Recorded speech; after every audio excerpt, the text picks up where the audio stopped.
hands dirty and diving into a little winter gardening project.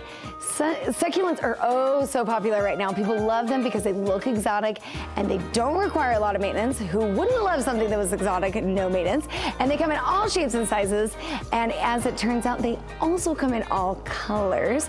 Bryn Ramjoue with Red Butte Garden is here to show us how to mix and match bright shades of succulents to create a colorful display in your house all year long, including when it snows outside. Bryn, the display is gorgeous. I want you to walk me through this. Okay. Let's start over here. With succulents, they are known to hold water, right? So they have these interesting shapes so that they don't lose water like a traditional plant. And what we've got here are little chicks and hens that are about to bloom. A lot of varieties. These guys have pricklies. These guys are velvety, tall, short, rounded, different colors. These have a red, a really deep color, a light pink, and a sage. Now, we've seen succulents around for a while, right? Right. And we've seen them in the cute galvanized buckets, and we've seen them in miniature pots.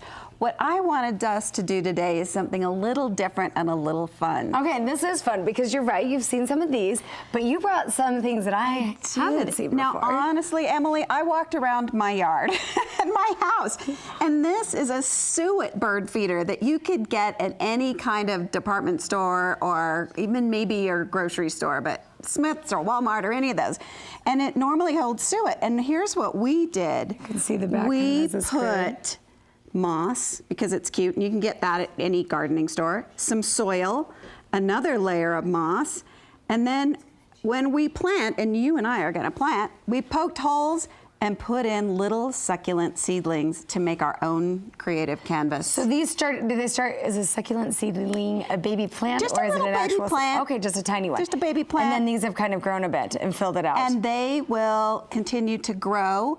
The great thing about making your own little landscape is that you can pop out ones that don't thrive.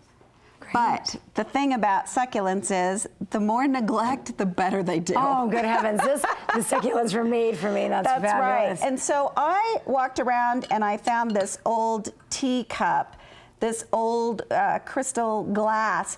And I thought, how fun would it be to go thrift store or consignment store shopping and find containers? Now, I took to our gardeners at Red Butte little egg cups. And they said, not deep enough. Oh, okay. Not enough soil in that cute little thing. But little demi-tasse cups, these little those are deep cocktail cups, they are deep enough. Awesome. Okay, so I want you to show me how to do this. Okay. Because you brought some really fun, not your typical kind of tin pot. Right. So an old birdhouse, and what we're going to do is plant the top of it. So we've got a stick. Any stick would do. So we have soil. I'm going to tip this forward just so so we've got soil in there, and we're kind of weeding through it with this stick. Yes, and so I want you to pick something that you like out of this colorful, different shapes, different colors variety pack, and just really fun. Grab it and pull it out. Wow. Can't hurt them. We'll make a mess on the table. Like I'm going to hurt them, but there we go. Great. Look at that. Comes right out. So we've dug our hole, and you're going to plant that right in there. Put that in. Okay. That's all you have to do. But we want to do a lot of it so that it looks really full and fun. Get a couple others. Pick a couple others. I am going to slip behind you and grab one of these tall succulents. Now, the word succulent comes from a Latin word, S-U-C, suck, which is like a sac or a juice. And that allows us to hold the water. And that's what this plant is known for, is holding water. And so how much water do they actually need? I mean, they hold water, they kind of retain it for us. Yeah, you don't want to water these any more than once a week. And what is fun to do is after you've done your planting, you can just mist it with a little spray bottle. Oh, excellent. And that'll get it set, get the soil a little bit moist.